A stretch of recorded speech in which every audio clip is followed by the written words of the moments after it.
Hoje eu quero começar uma série de pregações, uma série de sermões, uma série nova. E já há algum tempo eu escolhi Tiago para ser agora o alvo das nossas reflexões e a base das nossas reflexões. Logo quando, pouco tempo que eu tinha aqui na igreja, nós fizemos uma série em Tiago. Tempo, bastante tempo, e agora nós vamos retornar a esse livro. E o Tiago tem um estilão diferente. Muitas cartas que nós lemos no Novo Testamento, ele trata de questões doutrinárias, muita ênfase doutrinária. E Tiago é a carta do Novo Testamento que trata de mais questões práticas, de como viver o Evangelho na prática. Ele tem um estilo diferente, ele aborda muitos assuntos assim, e as coisas vão acontecendo rapidamente no transcorrer do texto, e eu quero fazer um desafio a você. Gostaria que você lesse, não lesse o texto, é pequeno, inclusive, é uma leitura boa, uma leitura fácil, mas eu gostaria que você lesse algumas vezes essa epístola, essa carta. Ela é uma carta que foi escrita para cristãos judeus que estavam em sofrimento, cristãos judeus que estavam debaixo de perseguição, cristãos judeus que estavam na diáspora, ou seja, eles tiveram que deixar as suas casas, o seu local de trabalho, sua cidade, para poder manter-se vivos, e eles foram para diferentes lugares, buscando assim reconstruir suas vidas nesses lugares, porque havia uma forte perseguição contra os seguidores do caminho, contra os cristãos. E Tiago, então, escreve essa carta para encorajar e orientar essa igreja sofredora, essa igreja perseguida. Eu quero ler o texto inicial da carta, Tiago, capítulo 1, de 1 a 4, e vou ler também o 12, que ele vai fazer parte da nossa reflexão nessa noite. Tiago, servo de Deus e do Senhor Jesus Cristo, às 12 tribos dispersas entre as nações, saudações.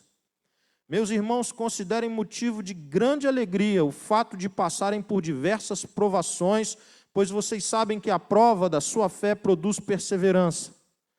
E a perseverança deve ter ação completa, a fim de que vocês sejam maduros e íntegros, sem lhes faltar coisa alguma. Feliz é o homem que persevera na provação, porque depois de aprovado receberá a coroa da vida que Deus prometeu aos que o amam. Queridos, qual o propósito do sofrimento? Qual o propósito do sofrimento? Talvez aprendizado. Talvez Deus queira trabalhar lições nas nossas vidas, nas nossas famílias, que só são possíveis serem aprendidas num tempo de dor, num tempo de sofrimento, num tempo de tribulação, num tempo de dificuldade. Nem todas as lições são possíveis no dia da festa. E Tiago escolhe, ele vai tratar de diversos assuntos, mas ele escolhe começar a carta tratando exatamente da questão do sofrimento. Porque, por óbvio, aquelas pessoas estavam sofrendo por conta da perseguição implacável contra os cristãos. Tiago escreve essa carta bem no início da igreja. A ênfase não está tanto na conversão dos gentios, mas naqueles judeus, homens e mulheres que eram de dentro do judaísmo e que haviam se convertido a Jesus. O contexto maior da carta é exatamente de Tiago escrevendo a novos cristãos vindos do judaísmo. Quem é Tiago? Tiago é irmão de Jesus. Ele não cria em Jesus durante o desenvolvimento do ministério de Jesus. Por isso que nos evangelhos você não vai encontrar o Tiago acompanhando Jesus, ajudando Jesus, servindo a Jesus. Não. Jesus não gozava de crédito entre os seus irmãos. Mas algo mudou isso. E o que mudou isso? A morte e a ressurreição de Jesus. 1 aos Coríntios, capítulo 15, dos versos 4 ao 8, o texto nos diz assim: ele foi sepultado, falando de Jesus, e ressuscitou no terceiro dia, como dizem as Escrituras. Apareceu a Pedro e mais tarde aos 12, nós conhecemos a história. Versículo 6. Depois disso, apareceu a mais de 500 irmãos de uma só vez, Jesus Cristo, aparecendo a todas essas pessoas. A maioria das quais ainda está viva, quando foi escrito 1 aos Coríntios, embora alguns já tenham adormecido. Mas chegamos ao versículo 7, e há uma menção especial ao Tiago. Mais tarde apareceu a Tiago, e posteriormente a todos os apóstolos. Por último, apareceu também a mim, que é o Paulo, o apóstolo Paulo, como se eu tivesse nascido fora de tempo. Em algum momento, Jesus, ressurreto, mas ainda na terra, durante aquele período de 40 dias que ele ficou, ele visitou o Tiago, o seu irmão. E o encontro com Jesus ressurreto transformou a vida desse homem. E transformou profundamente a vida de Tiago. Porque rapidamente ele lidera a igreja de Jerusalém. Logo no início do avanço do evangelho, quando o evangelho foi saindo das aldeias do judaísmo e alcançando gentios, alcançando pessoas que não eram do judaísmo, que não eram judeus, havia uma controvérsia. Qual era a controvérsia? Eles estavam recebendo o evangelho, eles estavam crendo em Jesus, eles estavam sendo batizados com o Espírito Santo, e alguns judeus diziam: pronto, agora nós temos que circuncidá-los. Porque essa era a prática do judaísmo. Seja quando o menino nascesse, logo ele era circuncidado, seja quando alguém que não era judeu, mas ele se convertia ao judaísmo, ele confiava a sua vida no Deus de Israel, o que fazia com esse homem? Ele era circuncidado. Então logo esses judeus disseram: opa, se eles estão crendo em Jesus, o que nós precisamos fazer? Nós precisamos circuncidá-los. Esse é o sinal que deve acompanhar aquele que crê. E isso foi muito controverso, porque esse é um traço da cultura judaica, mas não era um traço da cultura dos gentios. Então, os líderes da igreja se reúnem em Jerusalém. E quem lidera esse concílio, esse encontro de líderes em Jerusalém para tratar desse assunto? Tiago. O parecer de Tiago, inclusive, foi definitivo para que a igreja tomasse posição a respeito desse assunto e que esclarece sobre muitas e muitas coisas até os dias de hoje e por toda a existência da igreja na terra. Porque eles decidem o seguinte, que um judeu convertido ao cristianismo, ou seja, uma pessoa de origem judaica, mas que é cristão, que é um irmão em Cristo Jesus, ele pode circuncidar o seu filho como um traço cultural do seu povo? Sim, problema algum. Ele pode e deve fazê-lo com muita alegria. Ele pode convidar os amigos, os familiares, porque aquilo é uma celebração cultural, um traço cultural do seu povo. E é possível permanecer com traços culturais distintivos dos povos e ser cristão. Os judeus não precisariam abandonar essa prática, mas eles não deveriam impor aos gentios, visto que esse rito não teria valor espiritual algum, mas seria um traço cultural da qual o gentio não fazia parte. Porque, como bem a Escritura esclarece, a partir da morte e ressurreição de Jesus, a circuncisão é no coração, ela é interior, é a marca no coração.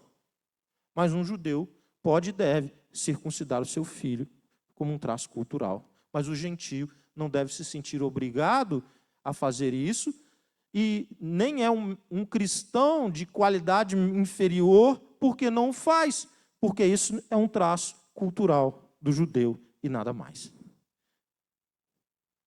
Tiago, quem liderou esse encontro, quem deu o parecer final e que orientou a igreja nesse bom caminho. Então ele rapidamente já gozava de boa reputação, e ele era conhecido como Tiago o Justo. Por que ele tinha esse reconhecimento? Pela sua vida piedosa. Os historiadores dizem que ele passava horas de joelhos orando, horas. a ponto das pessoas dizerem que ele tinha joelho de camelo. Mas ele também foi martirizado. Tiago teve um fim triste. Foi morto por apedrejamento durante um período de perseguição.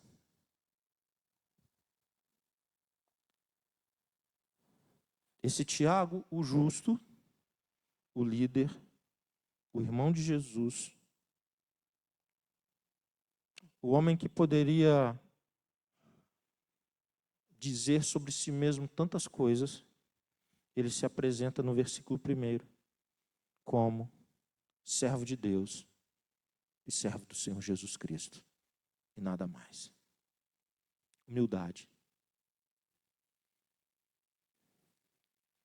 Gabriel, é possível projetar o versículo? Obrigado.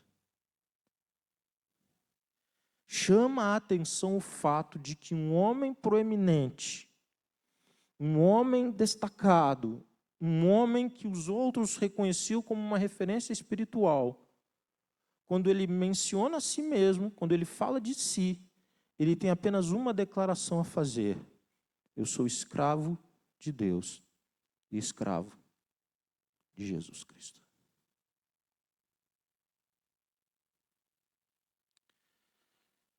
Depois ele diz a quem que se endereça a carta: as 12 tribos dispersas entre as nações. 12 tribos, ele faz alusão à totalidade do povo de Israel, os judeus, que estavam dispersos entre as nações e formavam igrejas onde eles iam, onde eles chegavam, onde eles percorriam. São esses. É uma carta geral, como ela é conhecida. É a primeira carta geral, que não é para uma igreja específica, para um grupo específico, é uma carta aberta. A partir do versículo 2, ele começa a tratar da questão do sofrimento. Antes ainda disso,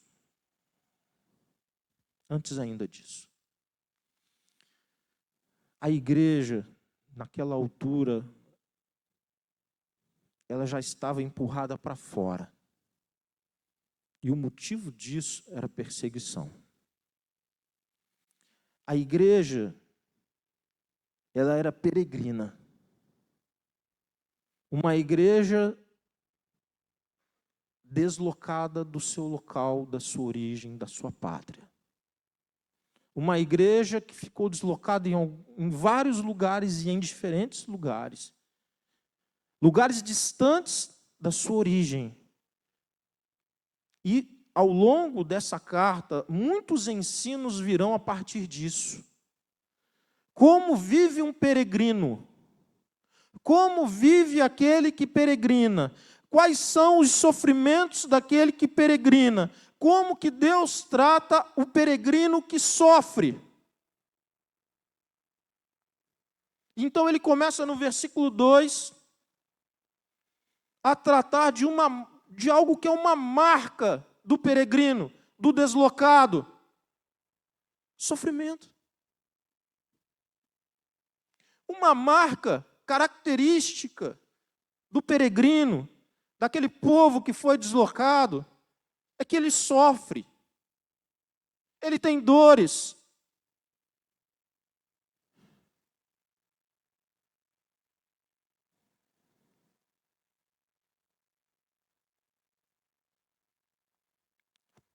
Há poucos dias nós recebemos aqui o missionário Caleb. O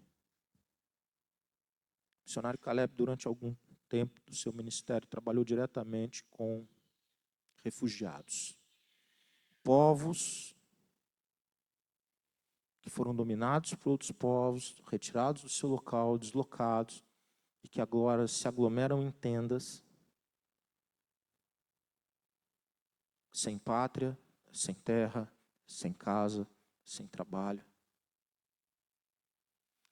Às vezes nós lemos um texto como esse, imaginamos que isso é uma coisa, isso é uma coisa antiga, uma coisa que não existe mais. O mundo está cheio de pessoas que se deslocam para outros lugares por motivos de perseguição.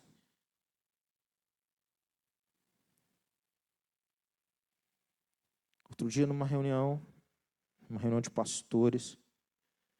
Estava conversando com os pastores e tudo, e nós estávamos falando da questão do Sul, da prosperidade do Sul, do IDH do Sul, especialmente de Santa Catarina, que acaba atraindo pessoas de diferentes lugares, e isso influencia a igreja acaba se tornando uma igreja mais plural, uma igreja que as pessoas chegam com as suas culturas, com as suas histórias, e tem sido um desafio grande formar uma igreja com pessoas vindas de diferentes lugares e cada um trazendo a sua bagagem cultural.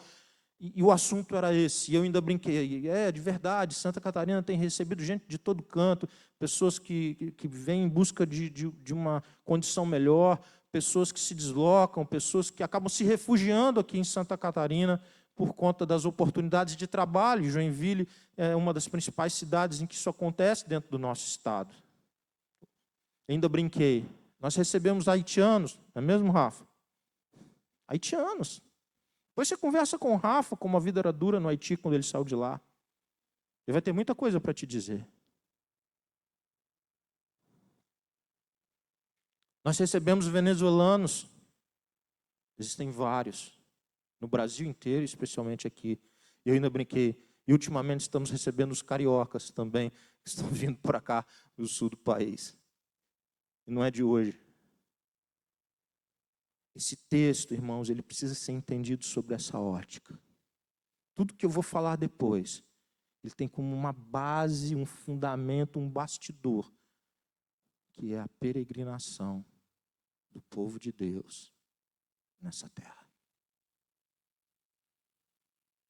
O peregrino sabe que o lugar onde ele vive não é dele. Ele está ali, ele constrói vida ali, ele luta ali, mas ele não é dali.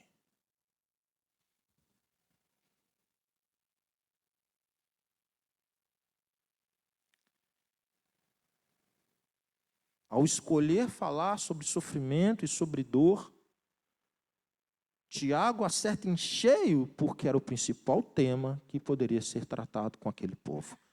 E aí eu quero apresentar a você, possivelmente você não conhece, aqueles que conhecem, que bom, um autor, é um médico, também missionário, escritor, chamado Paul Brand. Esse homem, ele é filho de missionários da Inglaterra e teve sua infância, ele cresceu num vilarejo da Índia, um local com poucos recursos, e depois ele foi, na juventude, enviado para estudar na Inglaterra, se formou em medicina, casou-se, foi para o campo. Eu vou encurtar a história. Esse homem dedicou-se, num determinado momento da sua vida, e depois toda a sua vida, a cuidar de pessoas leprosas. E esse homem, cristão, servo de Deus, ele faz uma descoberta científica importante para o tratamento dos leprosos, para o tratamento da hanseníase. Acreditava-se que a perda de membros, a pessoa que tem hanseníase, ela perdia membros por conta da doença. A doença impunha isso à pessoa. E ele faz a seguinte descoberta: isso não é verdadeiro. Ele refuta a ideia dominante de que a doença por si mesma era capaz de fazer isso. E ele esclarece dizendo o seguinte: não é isso que acontece, isso pode ser impedido, isso pode ser prevenido, isso pode ser tratado. Por quê? Porque o que faz que alguém perca seus membros e seja mutilado pela doença é a sua insensibilidade à dor. É porque ela se torna insensível à dor que ela, por exemplo, encosta a mão numa panela quente, numa água quente, ou derrama sobre si uma água quente, e ao não sentir dor, ela não puxa a mão, ela não recolhe a mão, ela está insensível à dor. Ele prende a mão numa máquina, ele prende um membro numa máquina, e aquele membro é mutilado, aquela parte do corpo é mutilada, mas não por conta da doença em si, mas pelo fato de que ela está insensível à dor.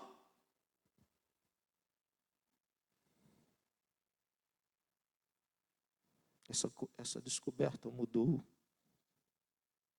desde então, o tratamento da hanseníase. Mas o que isso tem a ver com o que nós estamos falando nessa noite?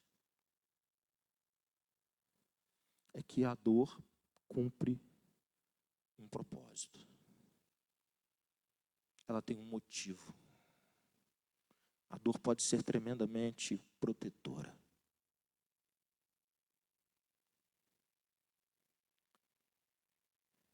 O texto do Tiago diz que nós devemos considerar motivo de grande alegria o fato de passarmos por diversas provações. Alegria em passar por provas, isso é masoquismo. Não, não é. Não é masoquismo. Assim como Paul Brand orava, dizendo: Deus, muito obrigado pelas dores que o meu corpo sente, porque eles me protegem de males muito maiores. Tiago vai trabalhar com uma lógica semelhante no desenvolvimento da sua ideia. Quando ele diz isso, ele diz o seguinte: qual é a alegria que pode advir de um sofrimento? Qual seria essa alegria? Considerar motivo de grande alegria sofrer. Primeiro, o motivo não é o próprio sofrimento. Não é, eu vou ficar muito alegre porque eu fui mandado embora e agora eu tenho uma família para sustentar e eu estou no olho da rua. Não é isso. Deus, muito obrigado, eu estou tremendamente alegre porque o resultado do teste de laboratório deu muito ruim. E o cenário para frente é péssimo. Não é isso.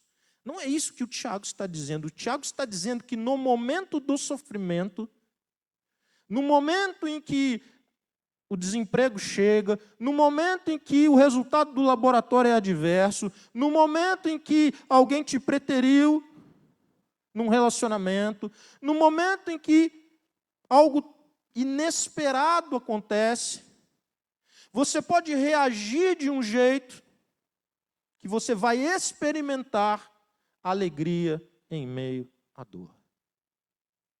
O contexto que o Tiago está tratando aqui é um contexto que ele precisa ser bem esclarecido, e eu espero ser feliz nisso, porque o Ronaldo Lidório, que é um missionário presbiteriano, uma referência em missões no Brasil, ele diz o seguinte, que quando a gente planeja alguma coisa,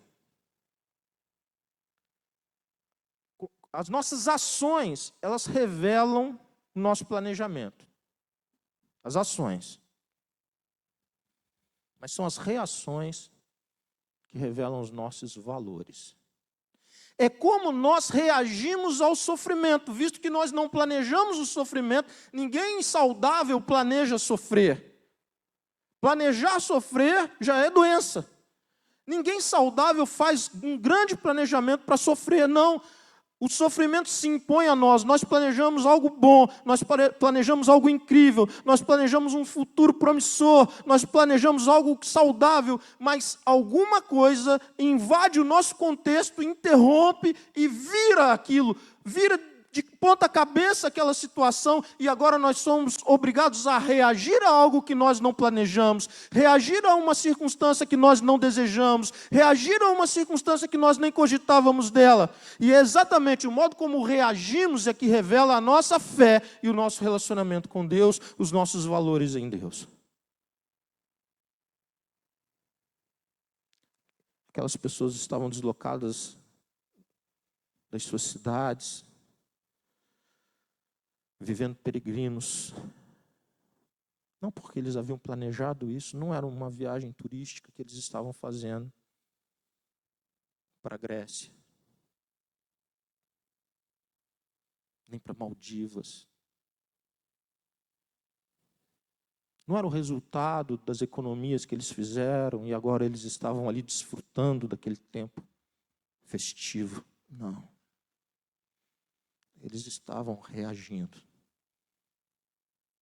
a um momento duro de suas vidas, inesperado, improvável, que por causa de Cristo, a vida deles havia virado de ponta cabeça.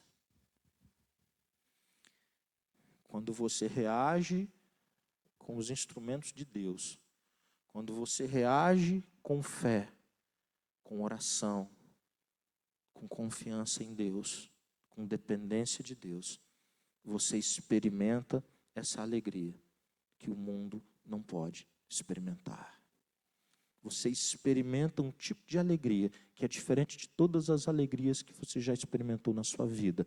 Porque todas as anteriores foram resultados de vitórias, de conquistas, de saúde, de prosperidade. Eram consequências naturais de coisas boas que estavam acontecendo. Mas essa alegria que Tiago está falando, ela aparece em meio ao choro. Ela acontece em meio ao pranto. Ela acontece no meio a um mar de questionamentos. Ela acontece no ambiente de perda, de luto. Ela acontece pela presença de Deus na vida do seu povo.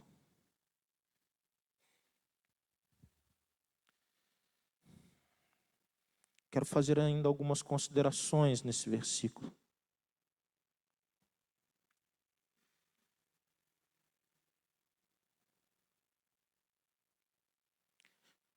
Ele não tem em mente uma provação específica, ou uma dor específica, ou um sofrimento específico. Tanto que olha como ele coloca o versículo 2. Considerem por motivo de grande alegria o fato de passarem por diversas provações. O que ele está tentando mostrar é que uma família tinha uma prova de um jeito, a outra de outro, a outra de outro, e era assim, era... Mas aquilo não era uma competição de quem tinha a desgraça maior. Não era isso. Outra coisa, irmãos, ele está escrevendo para a igreja.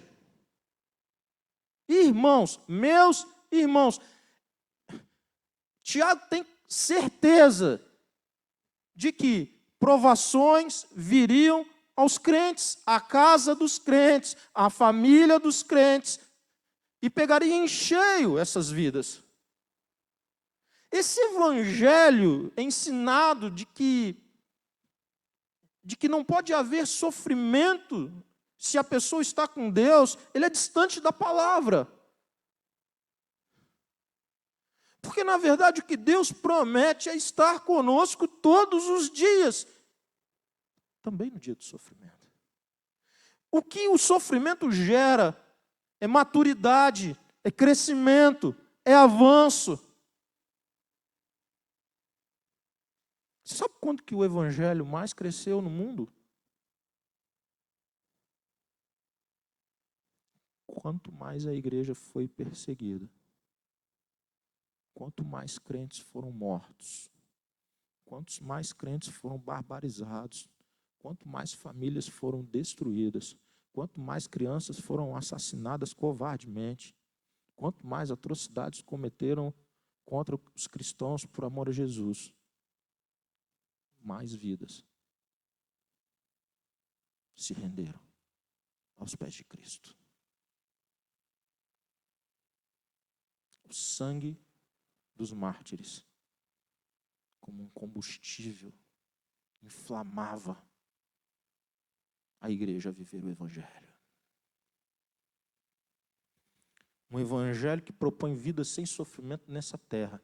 Corra dele o quanto antes. Ele não diz aqui que é por falta de fé. É preciso dizer algumas coisas aqui. Olha, isso está acontecendo na sua vida porque você não teve fé. Isso é macumba, hein? Você estava achando que o Tiago está falando que isso aqui é macumba?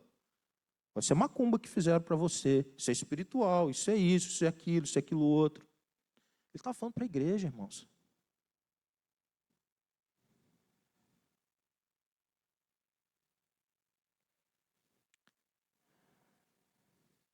O sofrimento pode fazer parte da agenda de Deus, em algum momento, para o seu povo.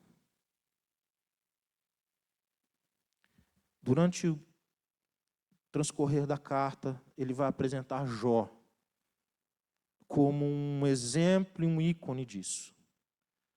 Quem permitiu o sofrimento na vida de Jó? Deus.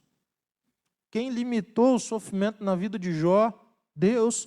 Quem fez cessar o sofrimento na vida de Jó? Deus. Quem sustentou a fé de Jó, mesmo ouvindo de Jó todos os lamentos e dificuldades que Jó expôs, Deus.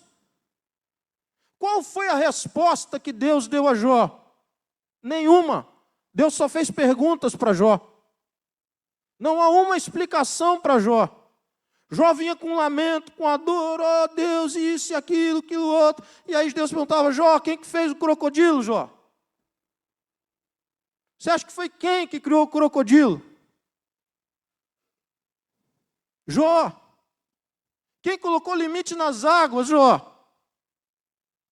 Deus não dá uma explicação para Jó. Jó vem com seus lamentos. Deus vem com as suas perguntas. Mas o que Deus fez é que Deus nunca abandonou Jó.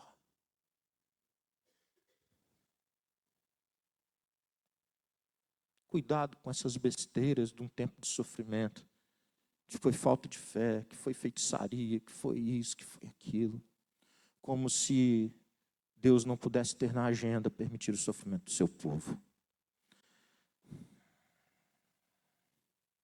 A gente não se alegra pela prova, pela provação, pela luta. A gente se alegra na prova, no sofrimento.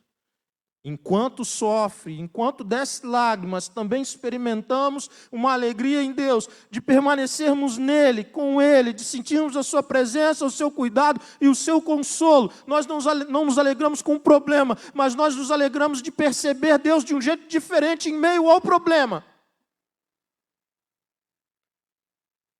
Essa é a alegria da provação. Eu te conhecia de um jeito mais superficial, mas agora eu te conheço profundamente.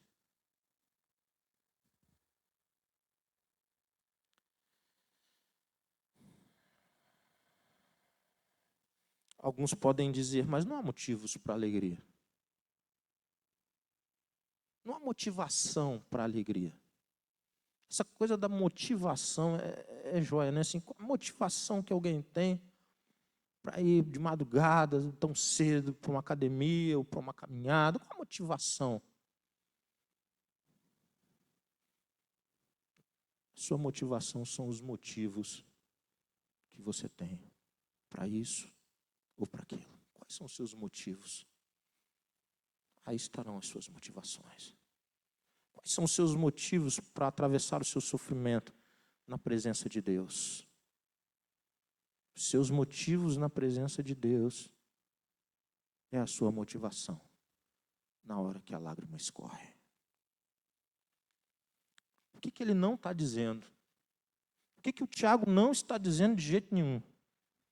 Que não chora, que crente não fica triste, que o crente não tem, se ele é crente mesmo, ele passa isso sem nem sentir, porque ele é tão elevado que ele nem sente essas coisas do mundo, porque ele já está assim olhando para o alto. Não é isso que o Tiago está dizendo. Fuja desse evangelho. O Tiago não está dizendo que não dói, que não tem perda, que não tem choro, que não tem luto, que não tem lamento, que não tem dor. Não é isso que ele está dizendo. Não é isso que a gente vê em Jesus, irmãos. Ali na antessala da crucificação, pertinho da crucificação, Jesus vai para os discípulos, com os discípulos, para um momento, olha a expressão que nós usamos em português, cruciante.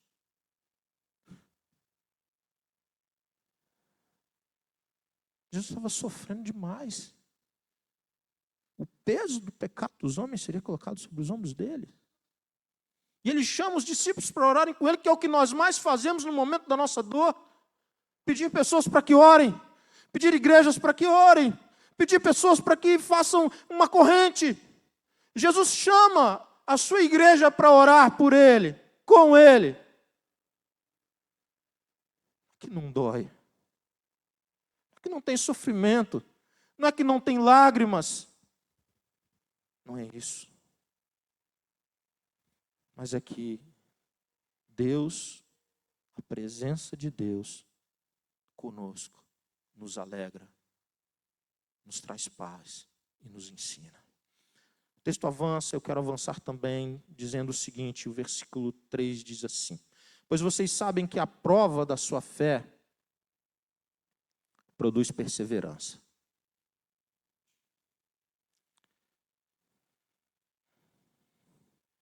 Qual que é a vitória na provação? Perseverar. Qual que é a vitória no momento da dor? Permanecer. Qual que é a vitória no momento em que parece que é impossível aguentar? Permanecer em Deus. Quer ser aprovado? Permaneça em Deus. Pastor, mas está doendo. Diga para Deus que está doendo. Pastor, mas eu não aguento mais. Diga para Deus que você não aguente mais. Não aguenta mais. Pastor, mas eu não consigo sequer tocar nesse assunto. Diga para Deus, então, que você não aguenta nem tocar nesse assunto, mas não se aparte da presença de Deus. Porque é perseverar em meio à prova, perseverar no momento da perseguição, perseverar no momento da dor, que vai produzir os efeitos que Deus quer que aquele sofrimento produza.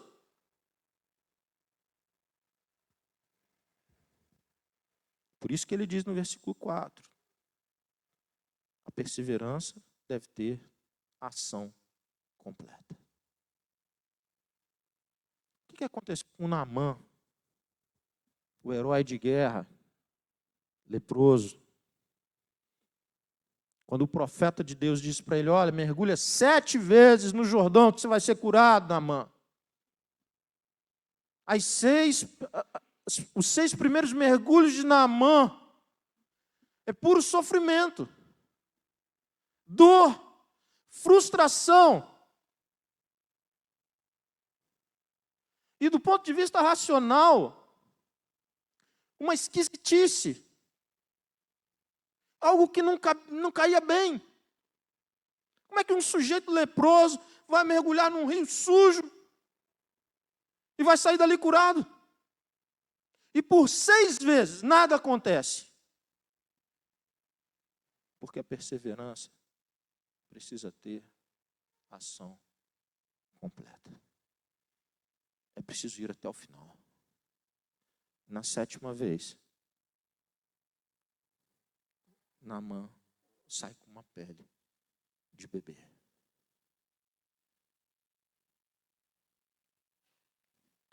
A perseverança é a prova. Ou a perseverança no meio da prova é que produz o resultado que Deus quer para as nossas vidas. Quero fazer um destaque ainda, algo que me chama a atenção aqui. Versículo 3 de novo, Gabriel. Vocês sabem que a prova da sua fé produz perseverança. Olha para onde o Tiago apontou, irmãos. O Tiago não disse assim, olha, vocês sentem que a sua fé é isso e aquilo. Vocês têm esse sentimento espiritual de que... Não é isso que ele está dizendo. O Tiago aqui agora não está dizendo que as decisões no momento da dor, para permanecer em Deus, elas são fruto de um sentimento, porque muitas vezes o sentimento quer nos levar para longe de Deus, o sentimento quer nos afastar do propósito de Deus, quer nos afastar do caminho de Deus, o nosso coração envolto em dores, em lágrimas, em luto, muitas vezes dizem para nós, larga. E o Tiago está dizendo, não, vocês sabem, mesmo que não sintam, vocês sabem que a prova da sua fé produz perseverança. E a perseverança deve ter ação completa para que vocês sejam maduros e íntegros. Por que a gente persevera? A gente persevera até ser tornado íntegro novamente. Como que é isso? Quando a pessoa está com dores, quando a pessoa está em luto, quando a pessoa está na situação que aquela igreja estava, a pessoa dentro dela está dividida, irmãos. A razão pensa de um jeito, o coração pensa de outro. Ela conversa com alguém que dá força, ela parece pegar a cor, ela parece que está forte, mas aí ela encontra com alguém que está chorando, ela se debulha em lágrimas, ela está completamente desestruturada, dividida dentro dela. Mas o que faz que ela se torne íntegra, inteira e completa e amadurecida, adulta na fé? Permanecer perseverando em Deus. É permanecer perseverando em Deus que nos faz aprovados, que nos faz íntegros, que nos faz adultos na fé. E a Bíblia é muito clara nisso, irmãos, de que nós não somos chamados a sermos meninos ou meninas na fé. Nós somos chamados ao desenvolvimento, ao crescimento, ao amadurecimento, e isso glorifica o nosso Deus. E o amadurecimento das nossas vidas se dará também pela perseverança em momentos de dor.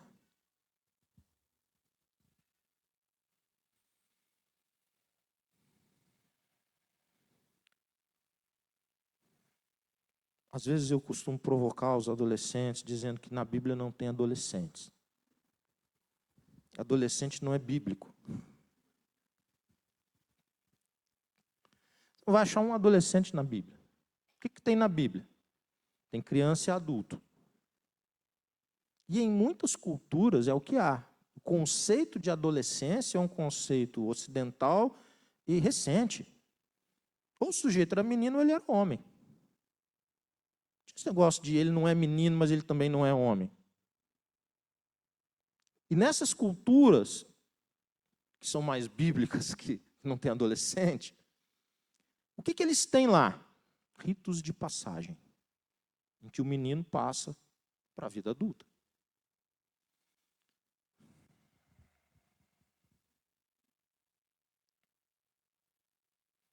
O rito de passagem em qualquer cultura. Em qualquer cultura. Expõe ao sofrimento. Em qualquer cultura que você olhar um rito de passagem, o menino é exposto a um sofrimento para que ele seja aprovado, para que ele persevere e seja reconhecido como aprovado como adulto. Pessoas que não resistem, que não perseveram no tempo da provação, são pessoas que vão permanecer meninos e meninas na fé. Versículo 12. Versículo 12. O versículo 12 ele encerra uma ideia que começou com essa que eu preguei hoje, ela vai ter desenvolvimento, nós vamos ver na semana que vem, mas ele encerra, ele conclui algo. E ele conclui algo com uma mensagem incrível para nós. Porque nos diz assim: feliz é o homem que persevera na provação. Porque depois de aprovado, receberá o prêmio. Receberá a coroa da vida que Deus prometeu aos que o amam.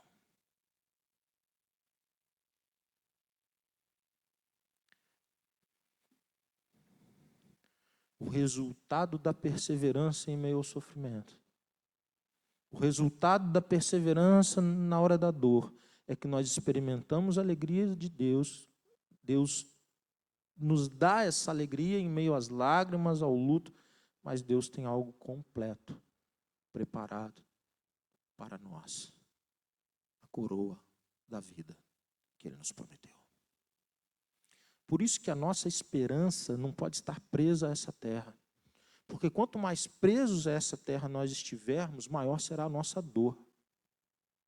Quanto mais arraigados, quanto mais nós dissermos, mas eu preciso ser feliz aqui. E tudo que joga contra a minha felicidade aqui, logo não vem de Deus.